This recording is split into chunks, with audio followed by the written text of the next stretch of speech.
Welcome to another episode of My Weird Prompts, an AI-generated podcast featuring the random prompts of Daniel Rosehill as answered by a revolving cast of friendly AI characters. Join us for deep dives into AI, technology, and whatever other random thing Daniel finds fascinating today. Subscribe on Spotify or your favorite podcatcher. Now, today's episode. This episode was generated using artificial intelligence. Please verify facts. Hi Herman and Corin. I'd love to chat today. We did a foundational episode about InfoSec and OpSec, and I'd love to chat about the importance of this topic to your average citizen during war times. I mentioned that there's a general and long-standing directive in Israel not to publish the locations of interceptions or missile strikes, and the rationale being that it's assumed that social media is monitored in real time. And because it's monitored in real time, if you're looking at where a barrage landed and you don't have exact intelligence as to maybe the street or the type of damage that was reported, if you're watching X in real time, at scale, Telegram, you name it, all the different channels where there's a constant flurry of information, you might find a gold mine that can reveal something that you didn't know.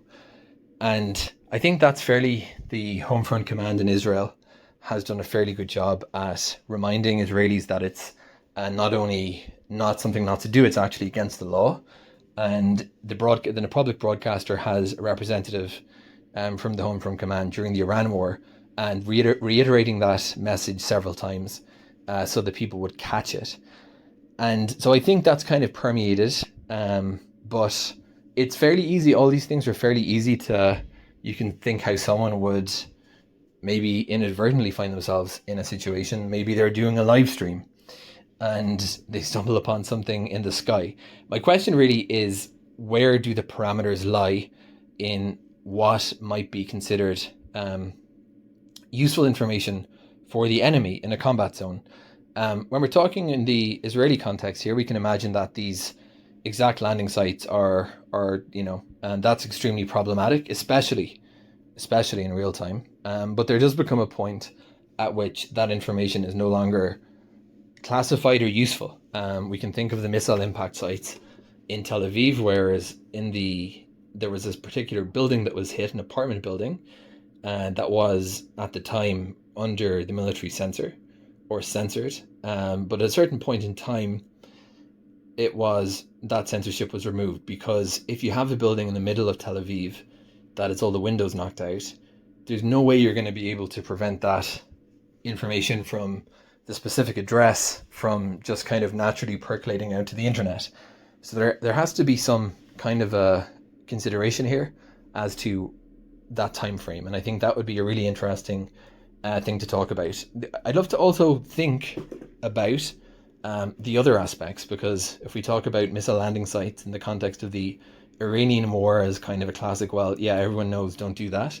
But there's a kind of gray zone where we talk about missile interceptions. You photograph your camera and you see that there is a missile interception. It's in outer space. It's got a crazy color. You whip out your phone, you take a photograph. If you're not in a danger zone, that is, in which case you should be in shelter, and you share that. Can that constitute operational intelligence? And it's always interesting to me when we see these videos of rocket launches by places like the IRGC. They always blur out the horizon. I'm always intrigued by that. It always makes me wonder, can the cloud formation actually be used? The formation of clouds over a specific part of the world. So if you take a photo of a rocket interception and it happens to be a cloudy day, can that actually constitute actionable information? Herman and Korn, I think we have to talk here about the two competing forces. There is a desire, and I'm certainly one of those people. For me, documenting and chronicling is just something in my blood. It's an instinct. If I see something extraordinary, and people may be in these difficult situations, they just want to share. Like, this is what I saw, look at this footage, and they'll put it up on X or Twitter. But we have to think about the security ramifications as well. There's many more areas where we can little points that we can pick into. One of them is actually, I think, the location of shelters, safe shelters. And that is a type of information that I think can actually be, I suspect, is being left a little bit oblique at times in order to prevent the threat of sabotage. So Herman and Corin, we don't want to live. I'm sorry for our recent episodes have collectively given the feeling that we're all on the edge and on tenterhooks permanently, which is very far from the case. But I do think it's worthwhile in touching on these topics so that we can have a foundational education, at least, in the basics, and make sure that for those of us who do live in this part of the world, or others, that when we are sharing information, in addition to following the guidelines from the authorities, we're thinking logically and clear-headedly about, is this okay? Is this okay to share now? And could this be used as information for the enemy? Herman and Corin, over to you. You know, Herman, I was looking at some footage from a conflict zone the other day, just scrolling through a news feed, and it struck me how much our instinct to document everything has changed the nature of the home front. We have this almost reflexive need to pull out the phone the second something extraordinary happens. It is like we are not fully experiencing an event unless we are viewing it through a 5-inch screen and hitting the upload button. Herman Poppleberry here. And you are absolutely right, Corn. It is a fundamental shift in human behavior that has happened in the blink of an eye, historically speaking. We used to be spectators, then we became chroniclers, and now, in this year of 2026, every citizen with a smartphone has the potential to be an unintentional intelligence asset for the opposing side. It is a concept called participatory intelligence, but without the consent or often the awareness of the participant. Today's prompt from Daniel is about exactly that, focusing on the critical importance of InfoSec and OpSec, that is, information security and operational security, for the average citizen during wartime. It is a heavy topic, but a necessary one, especially given the global climate right now. Daniel specifically mentioned the directives we see here in Israel about not publishing the locations of interceptions or missile strikes. Most people hear those warnings on the news, or see the pop-ups from the Home Front Command and think, okay, I should probably not do that, but they might not fully grasp the why behind it. They might think, well, the enemy already knows where they fired the rocket, they have the coordinates, so what does it matter if I post a video of it landing or getting blown up in the sky? That is the big misconception right there, Corn. It is the perfect knowledge fallacy. People assume the enemy has perfect, real-time vision of the battlefield or the city they are targeting. In reality, especially with long-range fire, the attacker is often working with a significant degree of uncertainty. They have the launch coordinates, and they have the intended target coordinates, but they do not necessarily have a high-resolution, real-time confirmation of where that projectile actually hit. They are essentially firing into a black box and hoping their math was right. So, when someone posts a video on Telegram or X, formerly Twitter, or even a quick story on Instagram that shows a strike hitting the corner of 2 specific streets, what is actually happening on the other side? Are they literally sitting there with a map, adjusting their aim based on a teenager's viral video? In many cases, yes. It is a process called Battle Damage Assessment, or BDA. In traditional warfare, you would send a scout plane or a high-altitude drone to see where your artillery shells landed so you could correct the fire. If you are a few hundred meters off to the north, you adjust the coordinates for the next round. But if you are a non-state actor or a military force firing into a city from a long distance, you might not have a drone over the target because of air defenses. You are blind. But you do have millions of people with smartphones and high-speed internet who are more than happy to show you exactly what happened. Exactly. You have a distributed network of millions of high-definition sensors. If I fire a salvo of 10 rockets, and I can see from social media within 90 seconds that 5 were intercepted over a specific neighborhood and 1 hit an open field 300 meters short of a power station, I have just received the most valuable gift an artillery officer can get. I have confirmation of the accuracy of my weapons, and, perhaps more importantly, I have just mapped the current coverage and density of the air defense systems. That is a point I think people miss. It is not just about where the rocket hits, it is about where it gets intercepted. If I post a video of an Iron Dome or an Iron Beam interception, which we are seeing more of lately, I'm basically telling the enemy, hey, there is a battery active right here, and it is capable of covering this specific trajectory at this specific altitude. Precisely. You are revealing the geometry of the defense.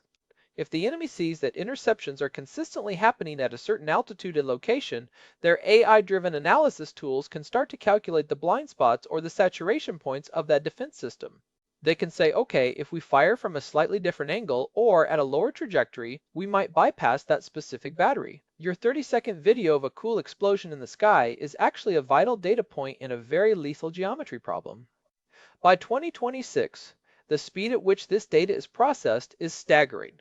An image posted on a public channel can be geolocated and fed into a targeting algorithm in under 3 minutes. Daniel also brought up an interesting point about the parameters of this information. When does it stop being sensitive? We see this happen all the time. A building gets hit, it is under a gag order or military censorship for a few hours, and then suddenly the news is allowed to show it. The reporters are standing right there. What changes in those few hours? It is a matter of tactical utility versus public record. Information has a half-life. Its value to the enemy is highest in the seconds and minutes immediately following an event, that is, when it is actionable. If they know they just missed a high-value target, say, a specific command center or a piece of infrastructure by 50 meters, they can try to fire again immediately before the target moves or the defenses are reinforced. But 3 hours later? The target is gone. The first responders have already cleared the area, and the tactical window has closed. The information has moved from the realm of intelligence to the realm of history. So the censorship is not necessarily about hiding the fact that something happened, because you cannot hide a smoking building in the middle of a major city. It is about delaying the confirmation. It is about starving the enemy of the real-time aspect. Right. It is about introducing friction into the enemy's decision-making loop. We call it the OODA loop, which stands for Observe, Orient, Decide, and Act. By denying them real-time social media confirmation, you are forcing them to rely on slower or less reliable forms of intelligence. You are making them wait. And in war, waiting can be the difference between a successful follow-up strike and a wasted one. It gives the defense time to reset, to move assets, and to prepare for the next wave. I want to go back to the visual aspect Daniel mentioned. He talked about how groups like the Iranian Revolutionary Guard Corps often blur the horizon in their launch videos. He even wondered if cloud formations could be used as actionable information. That sounds like something out of a spy novel, Herman. Is it actually possible to geolocate someone based on the shape of a cloud? It sounds like science fiction, corn, but it is very much science fact. It falls under the umbrella of GEOINT, or geospatial intelligence. There are communities of open source intelligence researchers, OSINT, who are incredibly skilled at this. They use a technique called shadowgrammetry, where they look at the length and angle of shadows to determine the exact time of day and the latitude and longitude of a photo. They can look at the reflection in a soldier's sunglasses to see the layout of a base. Okay, but clouds? They move. They change every second. They do, but if you have a video of a rocket launch and you can see a specific, unique cloud formation, an analyst can compare that to high-resolution satellite imagery from that exact time. Satellites are constantly taking pictures of cloud cover for weather and surveillance. If the cloud pattern in your video matches a pattern seen by a satellite over a specific 10 square kilometer area at 10:15 a.m., the search area for that launch site just narrowed down from an entire country to a single hillside. That is incredible, and honestly, a bit terrifying. It means there is no such thing as a generic background. Exactly, and it is not just clouds. It is the silhouette of a mountain in the distance, the specific type of vegetation, the way the power lines are strung, or even the reflection in a window. If you take a picture of a missile interception from your balcony, you might think you are just showing the sky. But if the edge of your neighbor's roof is in the frame, or a distinctive street lamp, someone can use Google Street View or more advanced 2026 mapping tools to find your exact apartment. Now they know exactly where that interception took place relative to a fixed point on the ground. They have just turned your balcony into a survey marker for their artillery. This brings up the safe shelter issue Daniel mentioned. This one feels particularly dark. He suggested that the locations of safe shelters might be sensitive information to prevent sabotage. But beyond sabotage, there is the risk of what we might call civilian density mapping. That is a very grim but accurate way to put it. If an adversary is looking to maximize casualties or cause psychological terror, knowing where people congregate during an alarm is high-value intelligence. If every time the siren goes off, people in a certain neighborhood head to a specific underground parking garage or a community center, and that information is shared or documented online, that location becomes a high-priority target. You are essentially telling the enemy where the highest concentration of people will be at the exact moment their missiles arrive. It turns a place of safety into a vulnerability. It is the ultimate betrayal of the community's security. Exactly. Operational security for a civilian is not just about protecting military secrets, it is about protecting the patterns of life that keep you safe. When we talk about information security, we often think about passwords, two-factor authentication, and encryption, but in a conflict, your location and your movement patterns are your most sensitive data. If you post a photo of your kids in a shelter, you might be intending to show resilience, but you are also broadcasting a vulnerability. I think we should address the psychological side of this, which Daniel touched on. There is this natural instinct to document and chronicle. We are living through history, and we want to record it. For some, it is a way of processing the trauma. For others, it is about showing the world the reality of what they are facing. The "look what they are doing to us" factor. How do we balance that very human need with the cold, hard requirements of operational security? It is a difficult tension, Korn. We have been talking for years on this show about how social media has gamified our attention. The hit of dopamine you get from a viral post or 100 likes is a powerful motivator. In a high-stress situation like a war, that need for validation or connection can be even stronger. You want to say, I am here, I saw this, I am alive, and I want you to see it too. And there is also the feeling of powerlessness. You cannot stop the rockets, you cannot change the geopolitics, but you can capture them on film. It feels like you are doing something, even if that something is actually making the situation more dangerous for everyone around you. It is a false sense of agency. Right. It is a form of agency in a situation where you have very little, but we have to reframe what it means to be a responsible citizen in the digital age. In World War II, the slogan was, "Loose lips sink ships." It was a simple, catchy way to remind people that seemingly harmless talk in a pub could have lethal consequences. Today, we need a digital version of that. Maybe loose posts cost lives? It does not quite have the same ring to it, but the sentiment is identical. I think part of the problem is that the consequences are so abstracted. If I post a video and then 2 days later a building 3 blocks away gets hit, I will never know if my video contributed to that. There is no feedback loop for the person posting the information, only for the enemy receiving it. You never see the direct line between your upload and the enemy's fire command. That is the insidious nature of it. It is a one-way street of intelligence. And it is not just about the big, dramatic things like missile strikes. It is also about the small things. Moving military equipment on the highway, a group of soldiers eating at a local restaurant, a photo of a temporary checkpoint. All of these things are pieces of a puzzle. An individual piece might look like nothing, just a photo of a tank on a trailer. But when an adversary's intelligence unit aggregates thousands of these posts using AI and machine learning, a very clear real-time picture of troop movements and strategic priorities begins to emerge. They can see where the weight of the military is shifting before the generals even finish the deployment. We have actually seen this in other recent conflicts, right? Where soldiers themselves were posting to TikTok or Instagram and inadvertently giving away their positions. It is not just the civilians, it is the professionals too. Oh, absolutely. The war in Ukraine was a masterclass in the dangers of poor operational security, and we are seeing those lessons being applied or ignored in 2026. We have seen instances where a soldier's fitness tracker data was used to identify a secret base because they were running laps around the perimeter every morning at 6 a.m. We have seen strikes called in on positions because a soldier posted a selfie with a recognizable landmark or even a specific type of tree in the background. It is a constant battle between the desire for personal expression and the basic need for survival. So, if we are looking for practical takeaways for the average person, it seems like the first rule is delay, delay, delay. If you must post, do it long after the event has passed. That is a great rule of thumb. If you feel that burning need to share, wait 24 hours, or better yet, 48. By then, the tactical value of the information has likely plummeted, but even then, you should be careful. Ask yourself, what am I actually showing? Am I showing a street sign, a distinctive building, a military vehicle? If you are filming from your window, are you showing the view that could be used to triangulate your building? And what about the metadata? We've talked about this before, but it is worth reiterating. Most smartphones embed GPS coordinates into the photo file itself. Yes, the EXIF data.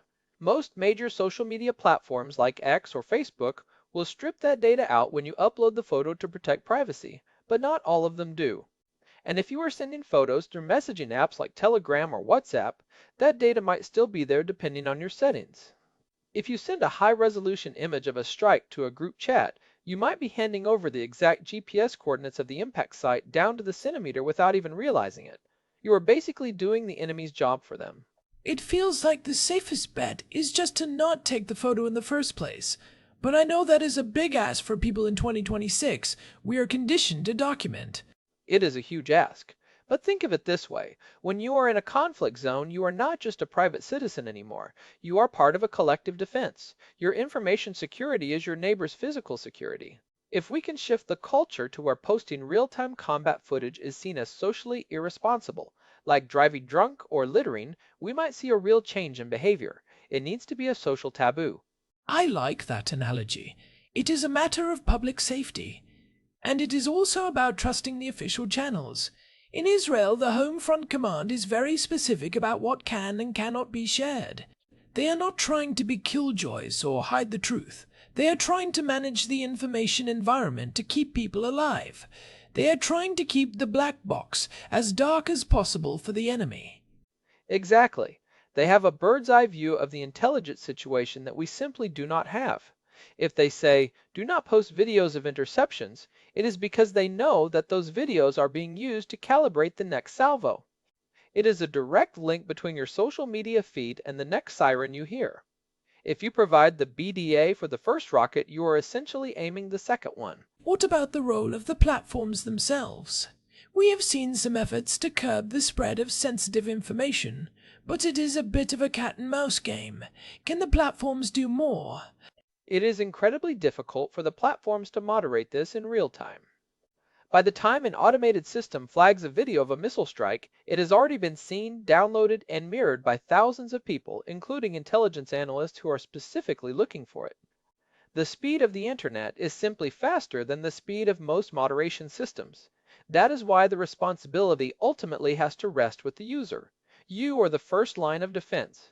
You know, Herman, we have talked about this in the context of state actors. But what about the psychological impact on the population? When you see a constant stream of strikes and interceptions on your phone, even if they are not in your immediate area, it creates a sense of omnipresent danger. It feels like the whole world is exploding. That is a very important point, Korn. This kind of raw, uncurated information feed contributes to a state of constant high alert. It is a form of secondary trauma. By following operational security guidelines, we are not just helping the military, we are also helping ourselves and our community maintain some level of psychological resilience. We are choosing not to amplify the chaos. We are choosing to wait for verified, contextualized information rather than reacting to every grainy video that pops up. It is about reclaiming our attention and our sense of safety. Instead of being a passive conduit for the enemy's battle damage assessment, we can choose to be active participants in our own defense by simply staying off the phone and focusing on the immediate safety of our families. Precisely.